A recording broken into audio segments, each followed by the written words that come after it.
Hi folks. With it being October and Halloween just around the corner, there are tons of horror movies being played every day and tons of them being streamed. But amongst all the great horror gems and slasher gems, there are remakes, and well, I have nothing against a good remake if it's done right. But let's compare one of my favorite movies from my favorite franchise, A Nightmare on Elm Street. Yes, there is a remake from 2010, and well, in this video we're going to see which one is actually worth watching, and get my thoughts at the end. So, join me, NCR, as we compare the 1984 Nightmare on Elm Street with the 2010 remake.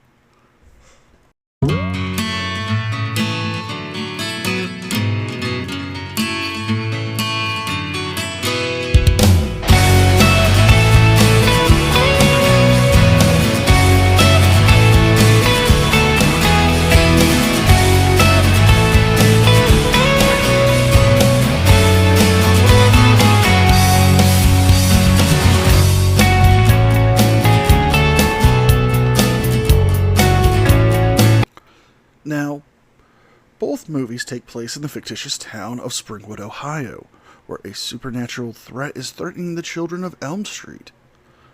But what a lot of people don't know is that the movies were actually based on an actual event that happened. Wes Craven was reading a LA News article about Laos refugees suddenly dying in their sleep, perfectly healthy young men who refused to sleep because they felt they would never wake up. Well, this sudden death sickness was undiagnosed, and they really didn't know what caused it. But the thought inspired Wes to come up with his idea in an event from his childhood. When he was younger, he saw a drifter walking through an alley of his house, and the man was looking disheveled with a long trench coat and a fedora. Feeling like he was being watched, Wes jumped down behind his covers. But then, when he felt the nerve to look out the window, the man was still there, staring up to his window. That man's look and malice on his face inspired the look for Freddy Krueger. Now let's do our first comparison. The first movie was released November 9th, 1984, and was shot on a budget of $1.1 million and made $57 million globally. The remake was released April 30th, 2010, and shot on a budget of $35 million and made back $117.7 million. Right there we have a comparison for the budgets and the gross. With Wes Craven's original 1984 work being a true independent and short budget movie, to get it made he gave up the rights to New Line. So New Line pretty much had all distribution rights and pretty much owned Wes's work. However, with this remake released through Platinum Dunes and New Line Cinema, this kind of sees a comparison with a lot of the remakes from the early 2000s. A lot of them had a lot of CW actors, in which a lot of people consider these to be the CW universe. Now, the first scene we're going to compare is one of the most iconic in all of the franchise in this particular movie. The bedroom scene where Nancy is lying in bed. In 1984, Heather Langenkamp played Nancy Thomas, where she was lying in bed and it looked like Freddy was lurching through the wall, but suddenly she wakes up, readjusting the crucifix that fell upon her head. This scene in 1984 was truly a remarkable work of practical effects and shot so simply. The wall itself had a large cutout where a large piece of spandex was placed upon it, where the actor Robert Englund pushed himself through, giving this iconic effect, and it looks so seamless. Now let's compare this to the 2010 effect. In 2010, when Rooney Mara played Nancy Thomas, the scene's a bit different. She's not lying in bed, she's sitting in her bed and falls asleep. The effect looks a lot more advanced, but yet it's lacking the passion and the, well, simplicity. Yes, it's simple to say that they shot it using a computer, but it loses the magic and feels so off that it makes Freddy look like a joke in this one. Now the next scene we're going to compare is the classic classroom scene, In 1984, Heather Langenkamp's character Nancy Thomas falls asleep in class while her English class is reciting Shakespeare. The teacher, played by Lynn Shay, a horror icon of her own writing, not to mention the sister of Robert Shay, the owner and CEO of New Line Cinema at the time, delivered a magnificent performance. With the simple work of just basic stage whispering, we felt like we were in a dream. It didn't need a lot, but we got that great feel and atmosphere as if we were in the dream with her.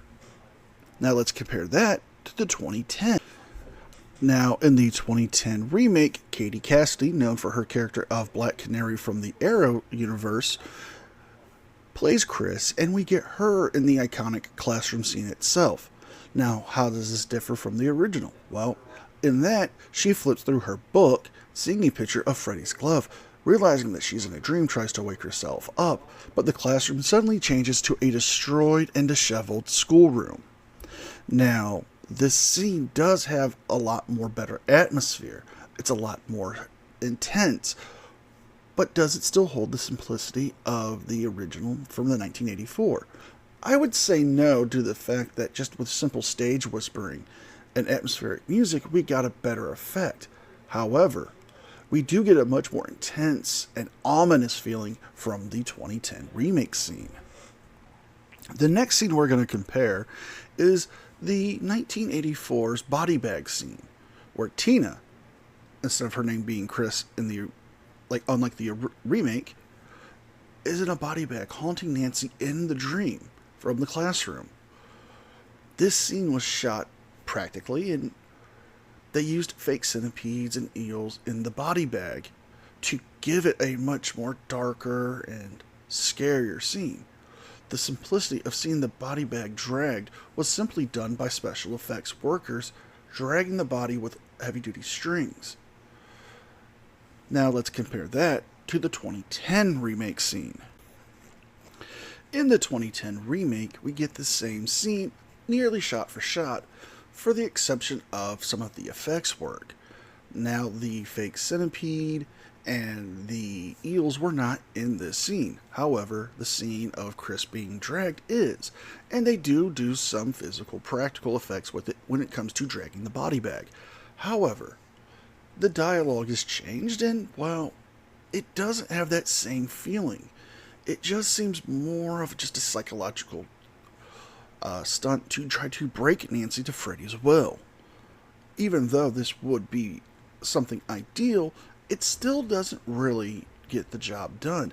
It's more to show the work of gore and, terror that Freddy's trying to spread. Now, the last scenes we're going to compare are the iconic endings. Now, in the original, Freddy drags Nancy's mom through the window of the door while he takes possession of her boyfriend's car, and we see the iconic nursery rhyme being sung while 3 children jump rope. This effect was done with an articulable dummy, and it was quickly pulled through. Simple, but not as effective and scary as it could have been. In the 2010 remake, Nancy's mom is bringing her home from the hospital. They're in their living room, and the actress portraying Nancy's mom leans down to pick something up as we see Freddy appear in a mirror behind her. He jabs his claw through the mirror, grabbing her mom's face with the blades and dragging her into the mirror. This scene is much more scarier, much more horrifying, and leaves the movie ending with a question: was this all a dream? Just like in the original. Now, my final thoughts on both movies and comparing them. Well, I may have seemed like I had a bias to the original being my favorite, and, well, that's kind of true due to the fact that it was one of the first horror movies I ever seen, and it was just so intense and scary. Yes, the practical effects were a lot more impressive in the day compared to CGI, and the 2010 remake has some flaws with the CGI work they did in that movie. However, there are some points to creativity, and there are some points to, reinventing a old story with the new one. However, with the remake, there is some things I have to deduct just because it's just going for shock value. Yes, we all know Freddy Krueger was implied to be a child offender in the first movies, but was just played out to be a child killer due to the times. In the remake, they go for it and they make it a lot more edgier and a lot more graphic. Now, does this take away from the movie? For some people, yes. For me personally, it does. Because it seems like they could have implied it and been a lot more subtle with the fact that he was an offender, like they did in the original. However, the psychological factor that Freddy used in the remake is somewhat better in some scenes than it was in the original. However, if you're going to watch any of them, I would recommend starting off with the original 1984, especially with a 4K release being announced this year and coming out very soon. And with the recent news that Robert Englund will no longer be portraying Freddy Krueger, it's a sad day in the horror genre that we're losing an iconic actor from playing this role yet again. This has been NCR, and I hope you enjoyed this video. Please leave a like and a comment and let me know what you think. Until next time, be well, be safe, and I'll see you next time.